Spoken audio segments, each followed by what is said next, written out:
என்னங்க நான் பேசிட்டே இருக்கேன், நீங்க பாட்டுக்கு வந்துட்டீங்க. எதுக்கு இப்ப கோவமா இருக்கீங்க? பின்ன என்ன பண்ண சொல்றேன்?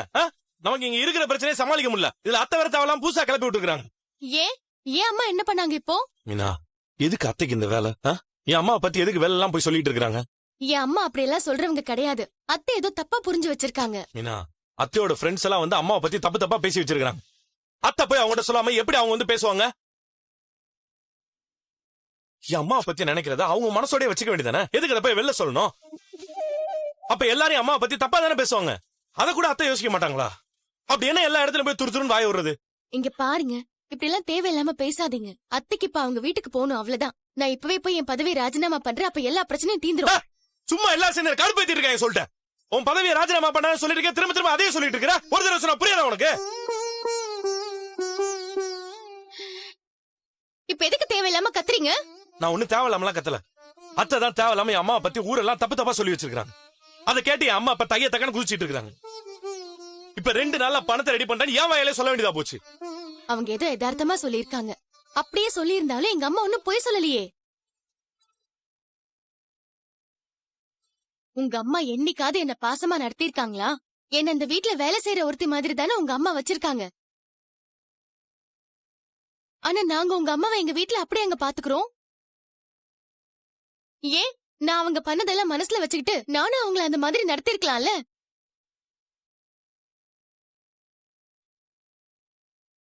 சரி, நீ அம்மாவை நல்லாதான் பாத்துக்கிற, அதுல எல்லாம் ஒண்ணும் குறை சொல்ல முடியாது. உன்ன நான் எதுவுமே சொல்லல. ஆனா அத்தை எதுக்கு தேவையில்லாம எல்லாத்தையும் போயிட்டு எங்க அம்மாவை கொடுமைக்காரங்க அதுன்னு சொல்லணும்? எங்க அம்மா உங்க வீட்டுக்கு வரும்போதெல்லாம் அத்தை அவங்கள எவ்வளவு அசிங்கப்படுத்திருக்காங்க, அவமானப்படுத்திருக்காங்க. அதெல்லாம் அவங்க தாங்கிட்டு இருந்திருக்காங்க இல்லங்க. என் அம்மாவா அவங்களுக்கு அவங்க மனசுல என்ன பத்தி கவலை இருக்காதா என்ன? சரி, இருந்தா இருக்கட்டும். நான் ஒண்ணும் வேணான்னு சொல்லலையே. அதுக்காக ஊருக்குள்ள போய் இப்படி சொல்லணுமா? நாமளே அந்த வீட்டை மீட்கிறதுக்கு எவ்வளவு போராடிட்டு இருக்கிறோம். இந்த நேரத்துல தேவையில்லாத பிரச்சனை தானே. இதெல்லாம் தெரிஞ்ச அப்பா மனசு எவ்வளவு கஷ்டப்படும் தெரியுமா? இப்ப நான் வீட்டு பிரச்சனையை பாக்கிறதா இல்ல இங்க இந்த பஞ்சாயத்தை பண்ணிட்டு இருக்கதா? சரி விடுங்க, இனிமே எங்க அம்மா அந்த மாதிரி எல்லாம் சொல்ல மாட்டாங்க, போதுமா? குடும்ப விஷயத்தெல்லாம் இந்த மாதிரி 3வது ஆளுகிட்டலாம் சொல்லக்கூடாது. முதல்ல சொன்னாலே இந்த மாதிரி பஞ்சாயத்து தான் வரும். நான் ஒத்துக்கிறேன், என் அம்மா மேலதான் தப்பு, நான் இல்லன்னா சொல்ல. இப்ப கூட நான் உனக்கு சப்போர்ட் பண்ணி தான் பேசிட்டு இருக்கிறேன். இங்க பாருங்க, உங்க அம்மா என்ன எப்படி நடத்துறாங்கன்றதுதான் பிரச்சனையே தவிர உங்களை பத்தி கிடையாது. உங்க மேல நான் ஏதாவது தப்பு சொல்லிருக்கேனா? அத்தை என்ன மருமகளா நடத்தவே இல்ல, அந்த கவலை எங்க அம்மாக்கு இருக்கும்ல. உன்ன நான் நல்லா தானே பாத்துக்கிறேன்ல, அதுதானே அத்தை பாக்கணும். அதை விட்டு எதுக்கு எங்க அம்மா பத்தி எல்லாத்தையும் போய் வெளில சொல்லிட்டு இருக்கணும்? இதெல்லாம் தேவையில்லாத வேலை தானே. என்ன பழகுது? சரி, அப்ப உங்க அம்மா பண்ணதெல்லாம் மட்டும் கரெக்டா? எங்க அம்மாவை அவமானப்படுத்திருக்காங்க, என்ன தினம் தினம் ஏதாவது சொல்லிக்கிட்டே இருக்காங்க, அப்ப அதெல்லாம் கரெக்டா? கரெக்ட். நான் எப்ப சொன்னேன்? நீங்க இப்ப பேசுறத பார்த்தா அப்படிதானே இருக்கு. ஆமா, அப்படிதான் சொன்னேன். வச்சுக்கப்பா. யாரையும் புரிஞ்சுக்கிறதுக்கே தயாரா இல்ல. என் அம்மா உன்ன ராணி மாதிரி பாத்துக்கிறாங்கலாம் நான் சொல்ல வரல. ஆனா அதுக்காக உன் அம்மா என் அம்மாவை பத்தி வெளில ஊருக்குள்ள போய் சொல்றது தப்புதான். அத கூட உன்னால புரிஞ்சுக்க முடியல. உன்கிட்ட எல்லாம் பேசுறே வச்சுப்பா.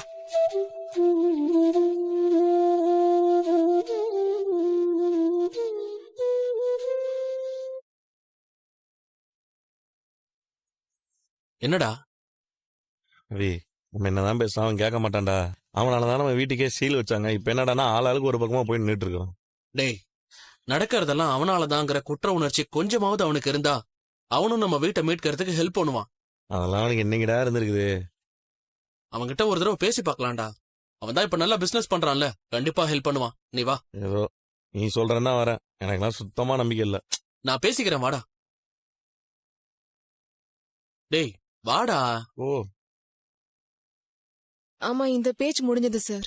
இதெல்லாம் ஃபைல் பண்ணியாச்சுல? அதுவும் ஆனா இன்னொரு டாக்குமெண்ட். என்னடா 2 பேரும் சேர்ந்து வந்திருக்கீங்க? கொஞ்சம் தனியா பேசணும். அது அங்க இடம் இருக்கு பாரு, அங்க போய் பேசிக்க. டேய், எல்லாம் பழைய காமெடி. நாங்க ஓன்ட்ட தனியா பேச வந்திருக்கோம். வா ஜீவா. போலாம் சார், ஏதோ பர்சனலா பேச போறாங்க. என்கிட்டயா? ஆமா, நான் தான் முத்துவ கூட்டு வந்தேன். நம்ம 3 பேரும் சேர்ந்து ஒரு டெசிஷன் எடுக்கணும். என்ன டிசிஷன்? நீங்க ஆளுக்கு தனித்தனியா ஜாலியா இருக்கீங்க. நான் இந்த கடையில தானே வாழ்ந்துகிட்டு இருக்கேன். டேய் போதும், இங்க வா.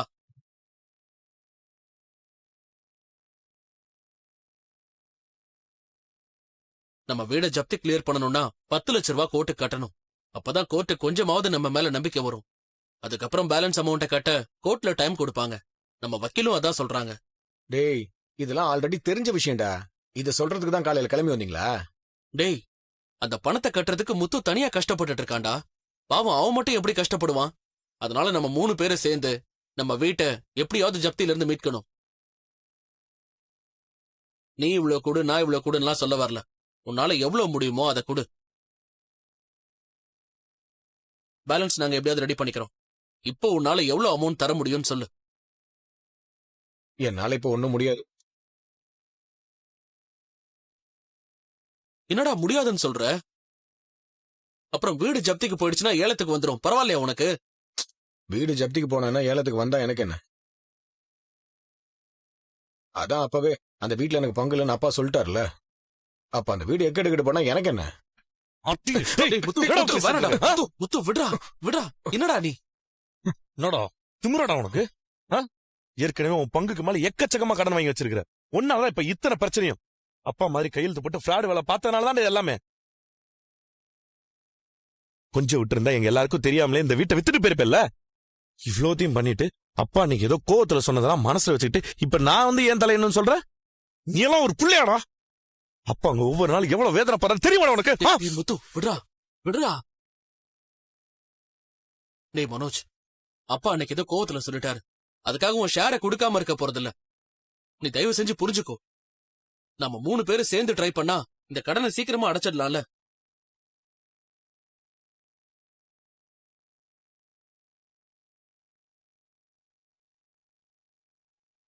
எனக்கு அப்பா மேல நம்பிக்கை இல்ல. இது அப்பா மேல உனக்கு நம்பிக்கை இல்லையா? வாழ்க்கையில யாரையும் நம்ப கூடாது. அதான் நான் கத்துக்கிட்ட பாடம். உன் புத்தி வேற எப்படா யோசிக்கும்? உன்ன மாதிரியே மத்தவங்களும் இருப்பாங்கன்னு நினைக்கிறேன் நீ. இங்க பாரு மனோஜ், இப்ப எதுக்கு இதெல்லாம் பேசிட்டு இருக்க? நம்ம 3 பேருக்குள்ள எந்த பிரச்சனையும் கிடையாது. வீடு ஜப்தியில இருக்கு. அதுக்கு 10 லட்சம் ரூபாய் பணம் கட்டணும். அதுக்கு உன்னால ஏதாவது ஹெல்ப் பண்ண முடியுமான்னு கேட்கதான் வந்தோம். உன்னால எவ்வளவு முடியும்? அதான் சொன்னேனடா, அந்த வீட்டுக்கு எனக்கு எந்த சம்மந்தமும் இல்ல. அப்ப நான் ஏன் பணம் கொடுக்கணும்? ஏய், என்னடா அப்பா ஏதோ கோவத்துல சொல்லிட்டாரு. நீ என்னதான் தப்பு பண்ணிருந்தாலும் அப்பா உன்னை அப்படிலாம் விட்டுற மாட்டாரா. சரி, அப்போ ஒண்ணு செய். நான் என்னால முடிஞ்ச பணத்தை தரேன். ஆனா நம்ம வீட்டுல மனோஜுக்கும் பங்கு இருக்குன்னு அப்பாவை எழுதி தர சொல்லு. டேய், இருடா முத்து, டென்ஷன் ஆகாதடா. சும்மா என்ன பண்ண சொல்ற? இவனை பத்தி எனக்கு நல்லா தெரியுமேடா. அதனால இவனை வந்து பார்க்க வேண்டாம் நான் சொன்னேன். இவன் இப்படிதான்டா ஏடா கூட ஏதாவது பேசிட்டே இருப்பான். இவன் கிட்ட எல்லாம் 5 பைசா கூட வாங்க முடியாது. முதல்ல குடுக்கறதுக்கு மனசு இருக்கணும்டா. அதெல்லாம் இவன்ட்ட கிடையவே கிடையாது. ஏதோ நீ பேசுறேன்னு சொல்லி கூட்டம் வந்தனாலதான்டா, உனக்காக தான் இங்க வந்தேன். இவன் புத்தி எல்லாம் இதான்டா. வந்தேன் பாரு, என்ன சொல்லணும்? சரி டேய் முத்து, இருடா. டேய் மனோஜ், நம்ம ஃபேமிலி இப்ப ரொம்ப டஃப்பான சிச்சுவேஷன்ல இருக்குடா. முத்துவால எவ்வளவுதான்டா பாரத்தை தாங்க முடியும்? நீ நினைக்கிற மாதிரி அப்பா உனக்கு சொத்துல பங்கு தரலன்னா எங்களுக்கு வர சொத்துல ஈக்குவலா ஒரு பங்கு எழுதி வைக்கிறோம். போதுமா? சரி, அப்போ ஒண்ணு செய்யுங்க. இப்போ நீ ஒண்ணு சொன்னியே, அது ஒரு பாண்டு பேப்பர்ல 2 பேரும் எழுதி எனக்கு சைன் பண்ணி கொடுங்க. பாத்தியாடா இவன் என்ன பேசுறான்னு பாத்தியா? திருட்டு கையெழுத்து போட்ட ஓடுகாலி இவன். அதனாலதான் யாரையும் நம்ப மாட்டான். இவன்ட்ட வந்து பேசவனா சரிப்பட்டு வர மாட்டான்னு சொன்னேன். கேட்டியாடா நீ? நான் இப்ப என்ன தப்பா கேட்டேன்? எதா இருந்தாலும் ரிட்டர்ன் ஃபார்மேட்ல இருந்தா நல்லா இருக்கும்னு சொன்னேன். ஏய், இதுக்கு மேல இங்க நின்னவன் இவன் பேச கேட்டு நான் அவனை அடிச்சே கொண்டுறேன். வாடா ரவி, போலாம் வா. என்னடா? போங்கடா. யோ, உன் தம்பிங்க வந்து கடன் அடைக்கணும் தானே கேக்குறாங்க. நீ முடிஞ்சதை கொடுக்கலாம்ல. அட போங்க ப்ரோ, இவனுங்களாம் நம்ப முடியாது. மொத்த கடனையும் ஏன் தள்ள கட்டுருவானுங்க. எனக்கு என்னவோ அப்படிலாம் ஒன்னும் தோணல. அவங்க அப்படி பண்ண மாட்டாங்க. அவங்கள பத்தி எனக்கு தான் தெரியும். நல்ல வேலை நான் மட்டும் படிக்கலனா இந்நேரம் என்ன ஏமாத்திருப்பானுங்க. என்னை யாராலையும் ஏமாத்த முடியாது. 2 வருஷமா இவன் பொண்டாட்டி இவனை ஏமாத்தி கேனாயின் ஆக்கியிருக்கா. இதுல ஏமாற மாட்டாராம். பேச்சப்பாரு. கா, என்னக்கா என்னாச்சு? உன்னை பார்க்க ஆபீஸ்க்கு தாண்டா போனேன். நீ ஓனர் வீட்டுக்கு போயிருக்கிறதா சொன்னாங்க. அதான் இங்க வந்தேன். ஏதாச்சும் பிரச்சனையா? இல்லடா, உன்கிட்ட ஒரு விஷயம் கேட்கணும். அத நான் காலையில வீட்ல இருந்து கிளம்பும் போதே கேட்டிருக்கலாமே. இங்க வரைக்கும் எதுக்கு வரணும்? இல்ல சத்யா, இந்த விஷயத்த வீட்ல பேச முடியாது. அத்தை வேற கூட இருக்காங்க. உனக்குதான் எல்லாமே தெரியும்ல. அந்த வீட்டை மீட்கிறதுக்காக உன் மாமா எவ்வளவு கஷ்டப்பட்டுட்டு கா, இருக்கா. நீயும் தான் கஷ்டப்பட்டுட்டு இருக்க. நைட்டும் பகலும் பூ கட்டிட்டு இருக்க. அங்கேயும் இங்கேயும் ஓடிட்டு இருக்க. சரியா சாப்பிடுறது கூட இல்லைன்னு அம்மா என்கிட்ட சொல்லி வருத்தப்பட்டுட்டு இருக்கு. நம்ம கிட்ட ஏதாவது சொத்து இருந்தா கூட அதை ஏதாவது பண்ணி இந்த கடனை அடைச்சிட்டு இருக்கலாம். என்னடா பண்றது? நம்மள மாதிரி ஆளுங்களுக்கு தினம் பொழப்போடுறதே பெரிய விஷயமா இருக்கு. இதுல எங்க சொத்தெல்லாம் சேர்க்கறது? இப்ப 10 லட்சம் இருந்தா அந்த காசை கட்டி திரும்ப வீட்டுக்கு போயிட முடியும். மாமாவும் இருந்தாலும் ரொம்ப பாவம். மனசுல நிறைய கஷ்டத்தை வச்சுட்டு வெளியே சொல்ல முடியாம இருக்காரு. ஏன் அவங்க 2 பேரையும் நல்லா தானக்கா பாத்துக்கிறோம். டேய் ஆமாண்டா, இருந்தாலும் இன்னொரு வீட்ல வந்து தங்க அவங்களுக்கு கொஞ்சம் சங்கடமா தானே இருக்கும். அத்தையும் ரொம்ப நல்லா வசதியா வாழ்ந்தவங்க. நம்ம வீட்ல அவங்கள நல்லா வச்சிருந்தாலும் கூட அவங்களுக்கு நம்ம வீட்ல இருக்கிறதுல பெருசா விருப்பம் இல்லடா. அதனால சீக்கிரம் அந்த வீட்டை மீட்கணும்னு நினைக்கிறாங்க. புரியுதுக்கா. ரொம்ப நாள் அவங்களும் நம்ம வீட்ல இருக்கவும் மாட்டாங்க. பணத்துக்காக உன் மாமா ஒரு சைடு முயற்சி பண்ணிட்டு தான் இருக்காரு. நானும் ஏதாவது செய்யணும்ல. நீ வேலை செய்யற இடம் ஃபைனான்ஸ் கொடுக்கற கம்பெனி தானே. நீ எனக்கு ஏதாவது கடன் வாங்கி தர முடியுமா? இல்ல 10 லட்சம். 10 லட்சம் இல்லைன்னா கூட பரவாயில்லடா. உன்னால எவ்வளவு முடியுமோ அதை வாங்கி கொடு. ஏன்னா உன் மாமா படுற கஷ்டத்துல நாமளும் கொஞ்சம் துணை இருந்த மாதிரி இருக்கும். நான் மாசம் மாசம் பணத்தை கரெக்டா கட்டிடுவேண்டா.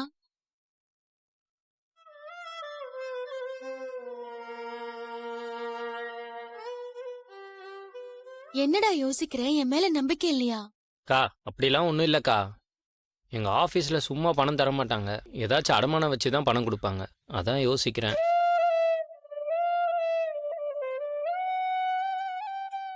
எனக்காக உன் ஓனர் கிட்ட கேட்டு பாருடா. நீ அவர் கம்பெனில வேலை செய்யறதால உனக்கு கொடுத்தாலும் கொடுப்பாரு.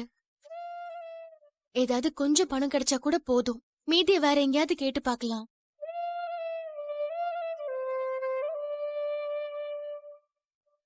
சரி நீ கிளம்பு. நான் உனக்கிட்ட பேசிட்டு என்னன்னு சொல்றேன். இல்லடா, எனக்கு தான் அவரை முன்னாடியே தெரியும்ல. நான் வேணா கேட்டு பார்க்கணுமா? நான் இப்ப அவர்கிட்ட ஒர்க் பண்ணும்போது நீ வந்து கேட்டா நல்லா இருக்காது. நான் கேட்டு என்னன்னு சொல்றேன். சரியா? சரிடா, சரி, பாத்துக்கோ. நான் வரேன்.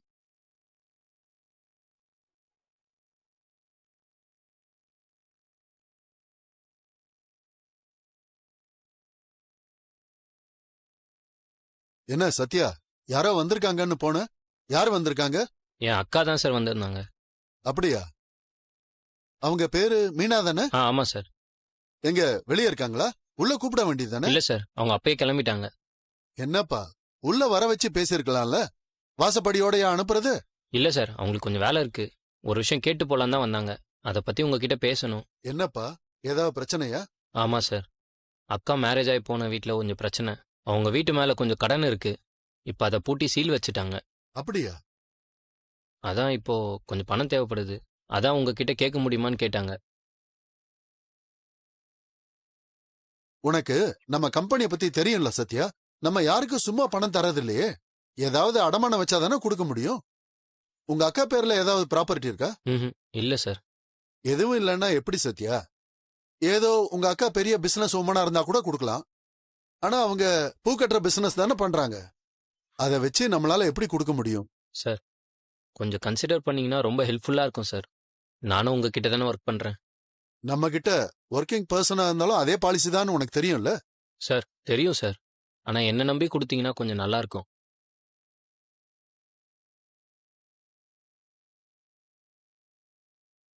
சார், அக்கா மாசம் மாசம் கரெக்டா கொடுத்துருவாங்க சார். அதெல்லாம் எனக்கு புரியுது சத்யா. ஆனா உன் ஒருத்தனுக்காக கம்பெனி ரூல்ஸா மாத்த முடியுமா? இப்போ உனக்கு பணம் கொடுக்கறத வச்சு மத்தவங்க எல்லாம் கேட்பாங்கல்ல? சரி, நான் ஒன்னு செய்யறேன். நீ நல்ல வேலை செய்யற பையன், சின்சியரா இருக்க. உன்னால நிறைய கிளைண்ட்ஸ் நமக்கு வந்திருக்காங்க. உனக்கு நான் ஏதாவது பெருசா செய்யணும்னு நினைச்சுக்கிட்டு இருந்தேன். கொஞ்சம் டைம் கொடு, நான் யோசிச்சு சொல்றேன். ஓகே சார், ரொம்ப தேங்க்ஸ் சார். நான் வரேன் சார். சரிப்பா.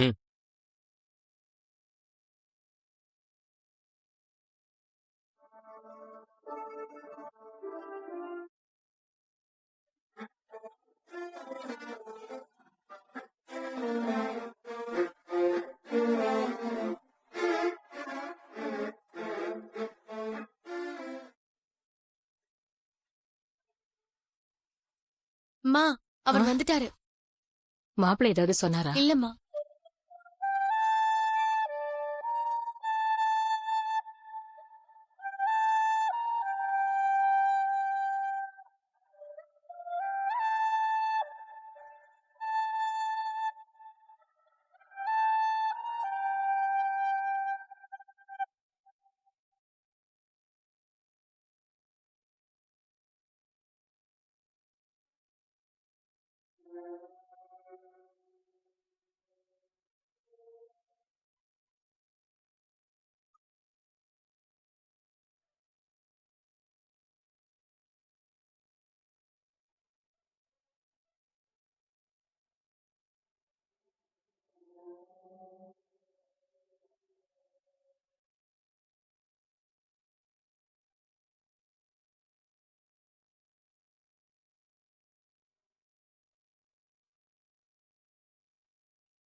ஏய் ம்? என்னால தானே மாப்பிள்ள உன்கிட்ட பேசாம இருக்காரு. அம்மா அப்படிலாம் எதுவும் இல்லம்மா. அவரால ரொம்ப நாளா என்கிட்ட பேசாம இருக்க முடியாது. நீ என்ன நினைச்சு ஒன்னும் கவலைப்படாத. பாரு.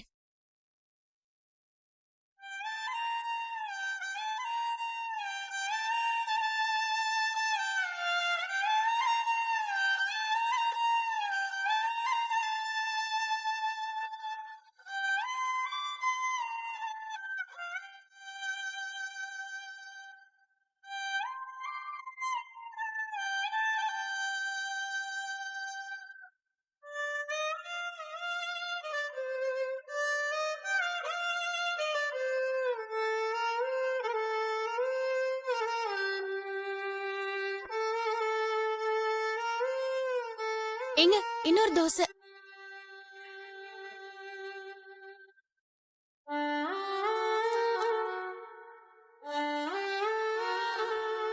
ஏன் அதுக்குள்ள எந்திரிச்சிட்டீங்க? இன்னொரு தோசை சாப்பிட்டுக்கலாம்ல.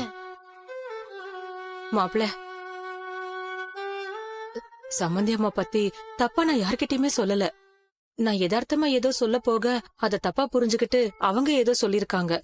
சம்மந்தி அம்மா மனச கஷ்டப்படுத்தணும்னு நான் என்னைக்குமே நினைக்க மாட்டேன் மாப்பிள்ள. ஆனா எதுவா இருந்தாலும் வெளியே யார்கிட்டயும் சம்மந்தி அம்மா பத்தி பேசியிருக்க கூடாது. என்ன மன்னிச்சிருக்க மாப்பிள்ள. என்னத்த நீங்க என்கிட்ட எல்லாம் போய் மன்னிப்பு கேட்டு எடுக்கிறீங்க? நீங்களே எனக்கு அம்மா தானே. இல்ல மாப்பிள்ள, இருந்தாலும் என்னால உங்க மனசு அத்த காயப்பட்டு. அதெல்லாம் ஒண்ணு இல்ல. எங்க அம்மா பத்தா எனக்கே தெரியுமே. நீங்க பேசின விஷயத்துல கண்டிப்பா எதுவும் தப்பு இருந்திருக்காது.